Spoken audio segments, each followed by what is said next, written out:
नमस्कार। आज कस्बाई शक्ल वाले रतनपुर की छवि के विपरीत इतिहास के पन्नों में इसकी गौरवमयी और समृद्धशाली तस्वीर रही है। करीब 2000 सालों तक इस नगरी को राजधानी होने का गौरव हासिल रहा है। इसी दौरान कलचुरी शासकों ने यहाँ जो महत्वपूर्ण निर्माण कराया, उनमें से प्रमुख है गज किला। 15 एकड़ क्षेत्रफल में फैले अभेद किले से राज्य संचालन किया जाता था। खंडहर आज भी उस वैभवशाली दौर की कहानी सुनाते प्रतीत होते हैं। बस इसे सुनने की जरूरत है। आज यही प्रयास हम और आप मिलकर करते हैं। कुछ पलों के लिए कालचक्र के पहिए को विपरीत दिशा में घुमाकर उस दौर की अनोखी यात्रा में आपका स्वागत है। रतनपुर के नाम दुनिया में सबसे लंबे समय तक राजधानी रहने का रिकॉर्ड कायम है। राजा रतनदेव तुमान से अपनी राजधानी स्थानांतरित कर यहाँ रतनपुर आए। उन्होंने कई महत्वपूर्ण किलों का निर्माण यहाँ करवाया, जिसमें से एक है ये गज किला।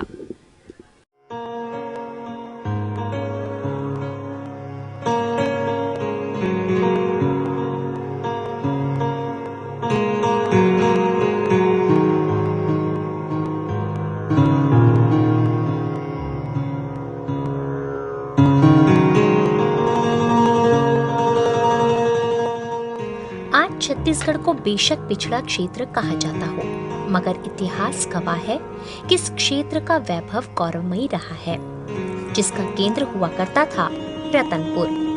बिलासपुर कटघोरा मार्ग पर स्थित रतनपुर दुनिया के सबसे पुराने शहरों में से एक है। आज रतनपुर एक कस्बे के रूप में जरूर है, मगर इस स्थान को 2000 सालों तक राजधानी होने का गौरव हासिल रहा है। कुछ किंवदंतियाँ, कुछ ऐतिहासिक प्रमाण और कुछ पौराणिक ग्रंथों के आधार पर अपन मान सकते हैं कि रतनपुर करीब 2000 वर्षों तक राजधानी की गौरव गरिमा से अभिषिक्त रही है। ये पांडवों के समय से लेकर के द्वापर में राजा मयूरध्वज की राजधानी थी। उस समय इसका नाम रत्नावली था। माना जाता है कि भगवान कृष्ण और अर्जुन यहाँ पर राजा मयूरध्वज की परीक्षा लेने के लिए आए थे। उस समय से जो राजधानी होने का गौरव जो मिला इसको, वह मध्यकाल में राजा रत्नदेव प्रथम के काल में अपने बहुत ही उत्कर्ष रूप में दिखाई पड़ता है।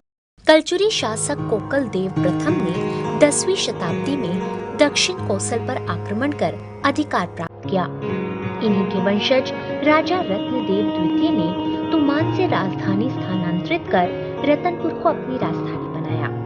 इसके लिए इन्हें स्थानीय आदिवासी कबीलों को युद्ध में पराजित भी करना पड़ा। अपनी गौरवमयी और समृद्ध शासनकाल में कलचुरी राजवंश ने कई महत्वपूर्ण वास्तुशिल्प का निर्माण किया। उनमें से प्रमुख है हाथी किला। इसे गज किला भी कहा जाता है। आम धारणा है कि इस किले का निर्माण भी राजा रत्नदेव प्रथम ने ही कराया था, मगर सच ये है कि हाथी किले का निर्माण उनकी अगली पीढ़ियों ने क्रमशः करवाया था। जितने भी किले महल हैं, आमतौर पे लोग उनको राजा रत्नदेव का बनाया मान लेते हैं, लेकिन राजा रत्नदेव प्रथम का राज्य जो था वो 1050 से ईस्वी सन 1065 तक था। उस पीरियड में उन्होंने बहुत भारी निर्माण कार्य कराया, ऐसा उल्लेख नहीं मिलता। ये जो हाथी किला है या यहाँ की अन्य जो इमारत हैं, ये क्रमशः विभिन्न राजाओं के द्वारा क्रमशः बनाए गए हैं। उसमें अनेक विकास कार्य अनेक राजाओं के द्वारा किया गया है। इस हाथी किला के चारों ओर पहले परकोटा बना हुआ था। 15 एकड़ के क्षेत्र में विस्तृत होने के कारण राज परिवार के सदस्यों के लिए वहाँ राज दरबार है, रानी महल है और मंदिर है, अनेक कुएं हैं, बावली है, इसका सबका निर्माण कराया गया था।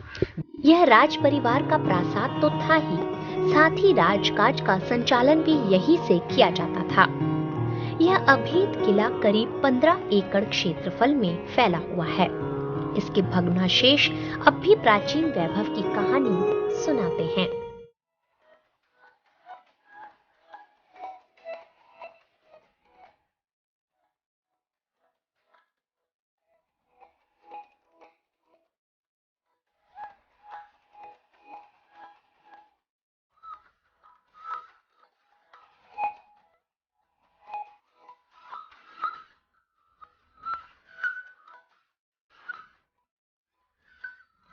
उस दौर के गवाह रहे इन पेड़ों ने सब कुछ देखा है।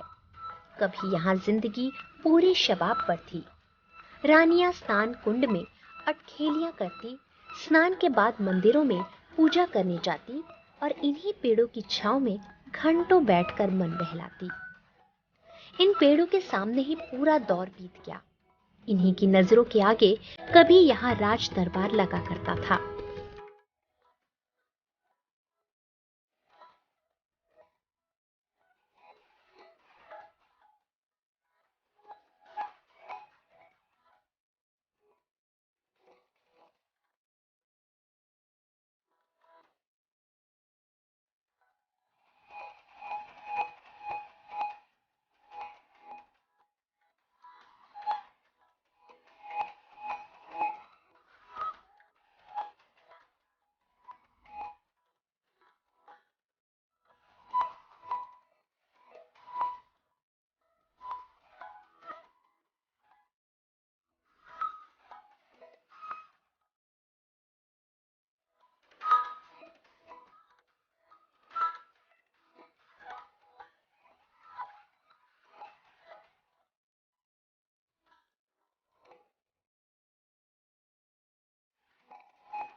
रतनपुर को अपनी राजधानी बनाने के बाद कलचुरी शासकों ने अपनी सुरक्षा को ध्यान में रखकर हाथी किले का निर्माण कराया।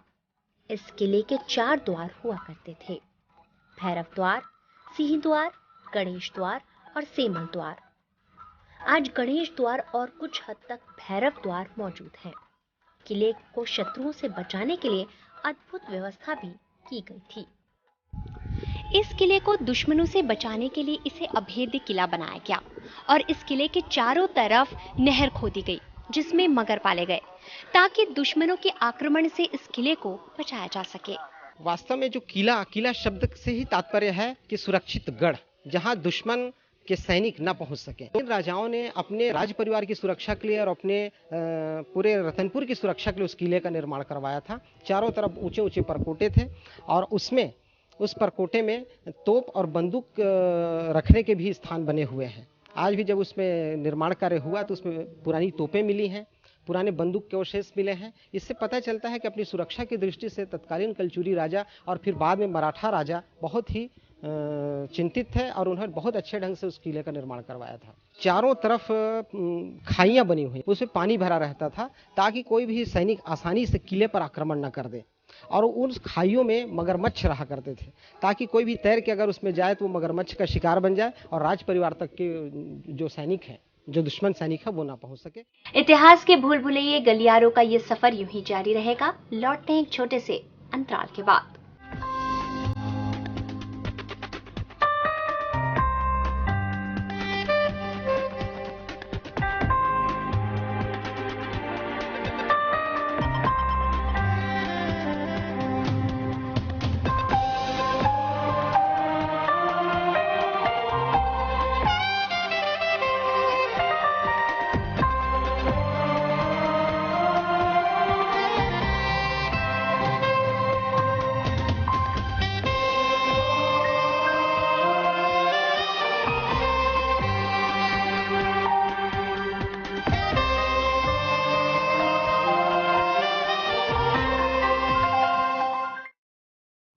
किले का निर्माण लाल बलुआ पत्थरों और ईंटों से किया गया था। जोड़ लगाने के लिए चूना, गुड़, बेल आदि को गर्म कर इस्तेमाल किया गया था। जीर्ण अवस्था में आज भी यह दर्शनीय है। गणेश द्वार के सामने चौखट पर उत्कृष्ट नक्काशी देखते ही बनती है। चौखट के दोनों तरफ गंगा और जमुना देवी की प्रतिमाएं हैं। द्वार पर शिव जी, ब्रह्मा और विष्णु की प्रतिमाएं भी हैं। नवग्रह और कार्तिकेय की प्रतिमा भी अद्भुत है।